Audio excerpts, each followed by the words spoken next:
Hello, and welcome to One Cool Thing, PCMag's daily show where we show you one cool thing which we are testing out here in the PCMag Labs.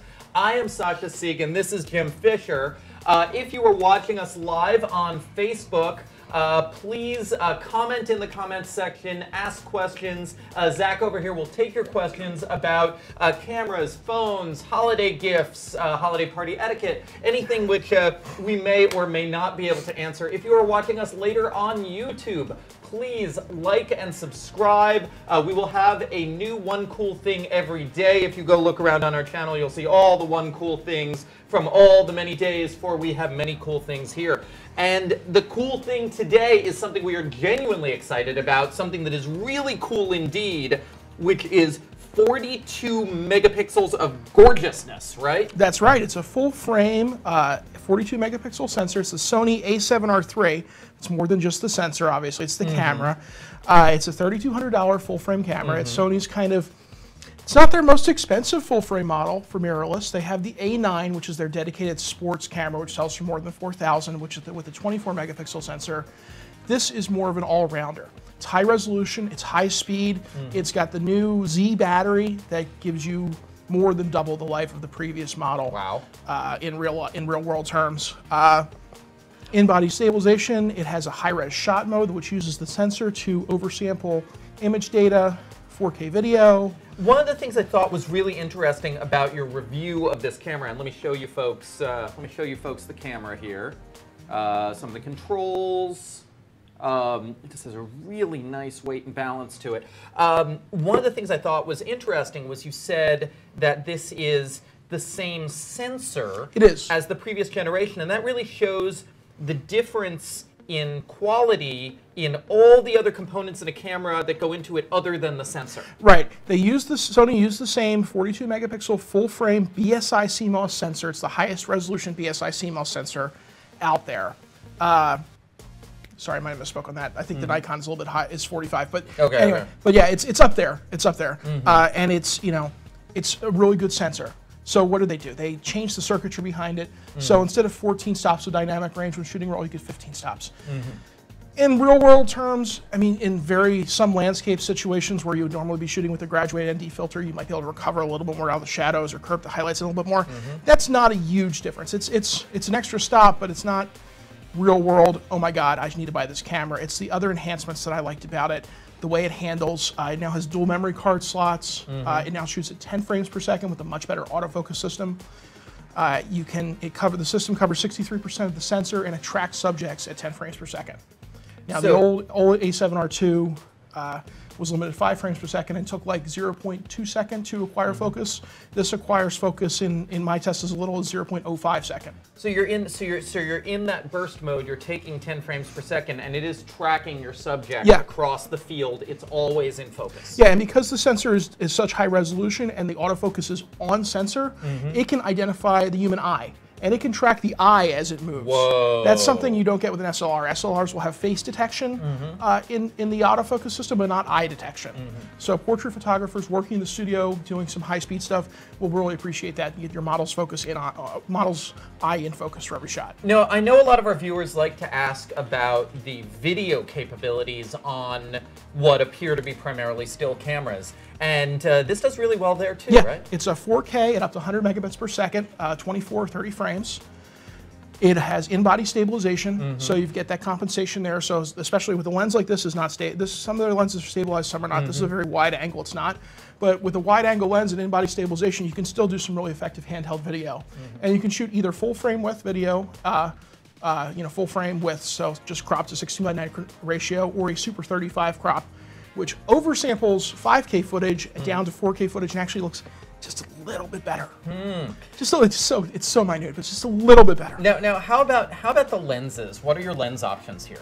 Sony's got you covered from 12 millimeters. This is the 12 to 24 zoom through 400 millimeters with the 100 to 400 millimeter zoom, and it's got a pair of teleconverters which work with the 100 to 400, so you can extend that to 560 or 800. And now what with a narrow aperture. Now, what other cameras, what other bodies are these lenses compatible with? You can use them on the APS-C Sony bodies, which use the same mount, but that's it. It's the Sony E-mount system. Okay, okay. Do we have any questions out there? Nope, not yet. Speaking of lenses, one thing has been missing, has been really a high-quality pro long lens for wildlife and sports. It's coming next year. There's a 400mm f2.8. Right now, the 400mm zoom is f5.6 when it's zoomed all the way, so that's a two-stop difference.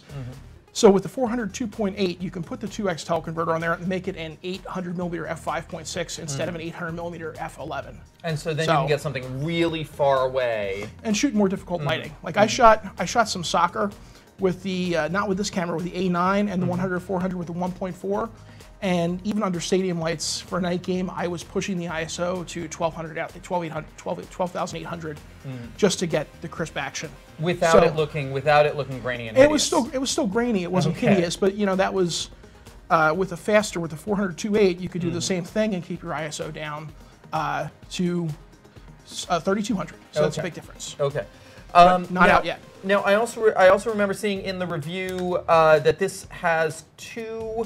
Are these two full-sized SD slots here? Yeah, they're both SD slots. One is UHS 2, one is UHS 1. So that's a little bit slower, and that one also accommodates Memory Stick Pro. Because that's Who still has a Memory Stick Pro? Sony. Have you seen one of those since 2008? I have not seen a memory. I can't remember the last time I actually saw a Memory Stick. Sony. I have one in a drawer.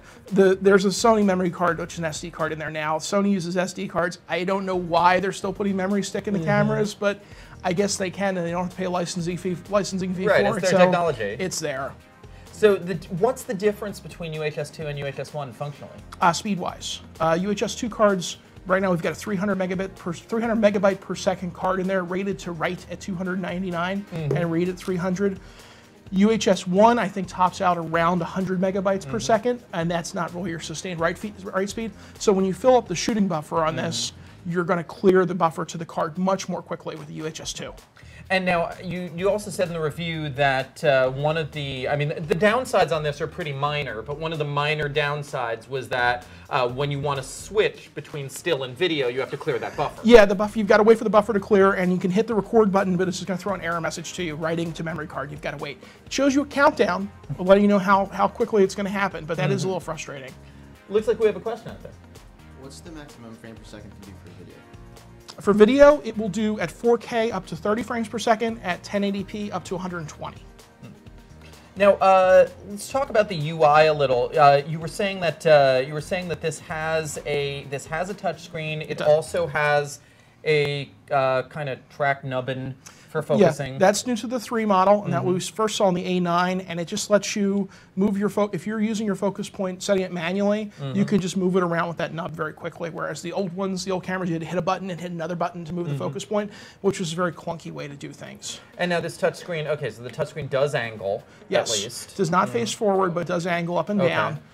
For kind of above your head or at your waist shooting. It's not great for vlogging if you've got want to set the camera up and have the screen face you. Right, you can't flip it around. Can't do that. Yeah. Okay.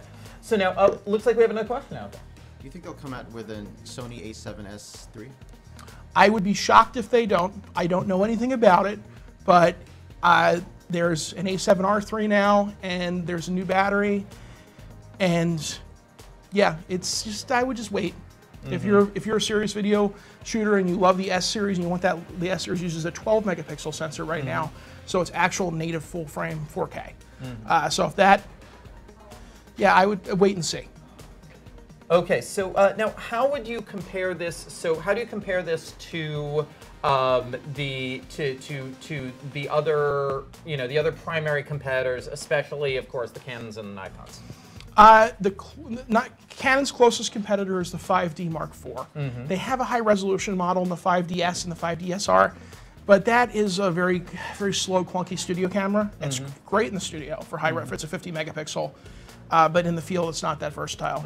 Nikon has the D850, which is, for all intents and purposes, is a direct competitor.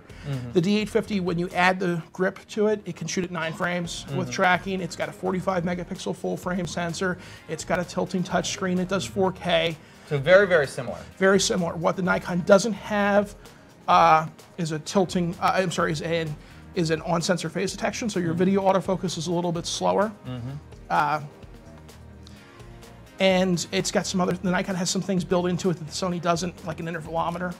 But you still decided that Sony would be the editor's choice in this category. Well, they're technically different categories. Oh, they're different categories. Okay, they're so close. We're so close to converging SLRs and mirrorless in our evaluations. We gave the Nikon D850 5 stars, so it's a higher rated camera. Okay. But it's really a 1 and 1A situation here. And even if the Nikon was still a little better, this is worthy of being editor's choice. Looks like we have another question out there. How's the audio quality of recording sound with the camera? Should you use an external audio recording mic? There's a 3.5mm jack on the camera, and if you want to, you can buy an add-on that goes into the hot shoe and adds balanced XLR. So yeah, there's the 3.5mm jack along with what looks like a micro HDMI out. Yes. Yeah. Yes. There's also micro USB 2.0 and USB-C. Okay. So you have USB-C. There's two USB ports, so you can tether for the studio shooters. You can tether to your computer with one and power the camera with another. Oh no! Wait. So this is a headphone jack. Here's the mic jack. Yeah. There's a headphone mic as well as PC Sync. What the heck is this? That's PC Sync for your studio strobes. Oh. Okay. It's from the 50s or 60s, but it's still hanging around. You can plug your lights right into there, your flashes right into that, and they'll fire. So is this this is obviously a great camera for hobbyists. It's suitable for professionals as well?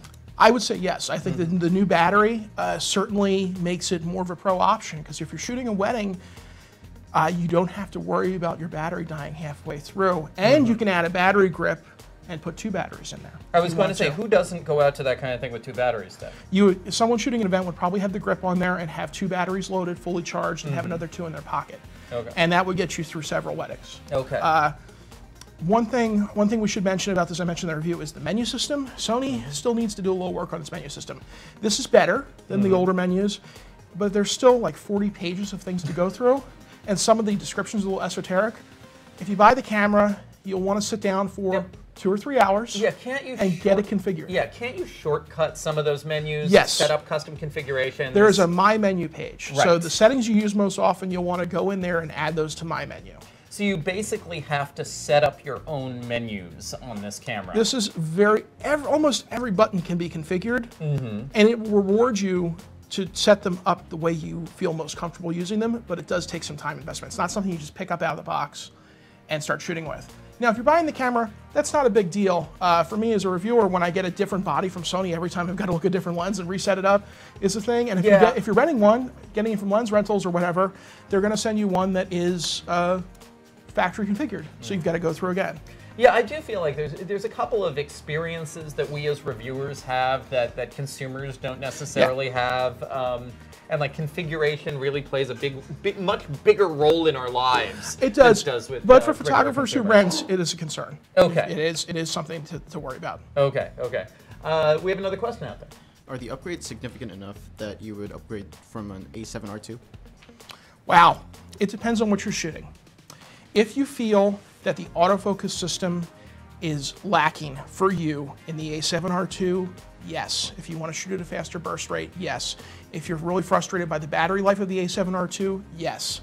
If those 3 stipulations, and if you're frustrated with the way the focus system works and you want to have a better autofocus system, will be able to use that joystick to move the focus point around, yes.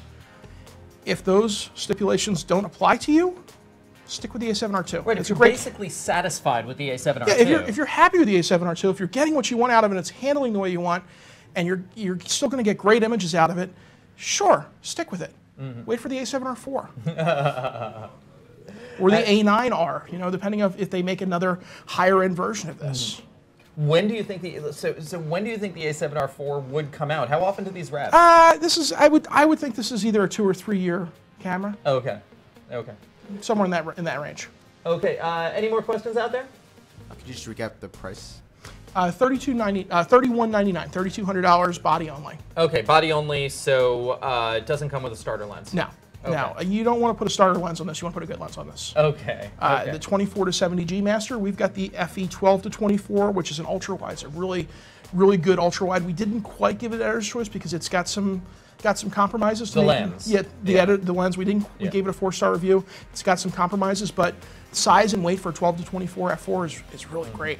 But we did give this camera an editor's choice. Yes. Yeah. And there are plenty of Sony lenses that we've given editor's choice to because they've been building this lens system in a modern way.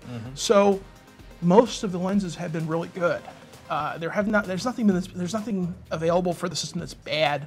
There's some that have some compromises. Like there's a 24 to 240, which is a 10x zoom, and it makes us the same 10x zoom compromise as anything else.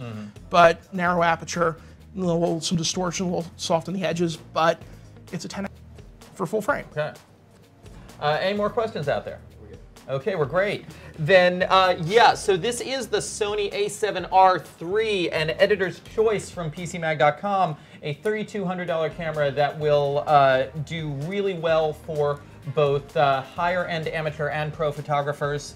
Thank you all very much for watching. If you're on Facebook, please come back at 10 a.m. Tomorrow for another One Cool Thing. If you're on YouTube, please like and subscribe, and consider coming over to PCMag's Facebook page to join in the conversation. I'm Sasha Siegan, this is Jim Fisher, and we have been One Cool Thing Today.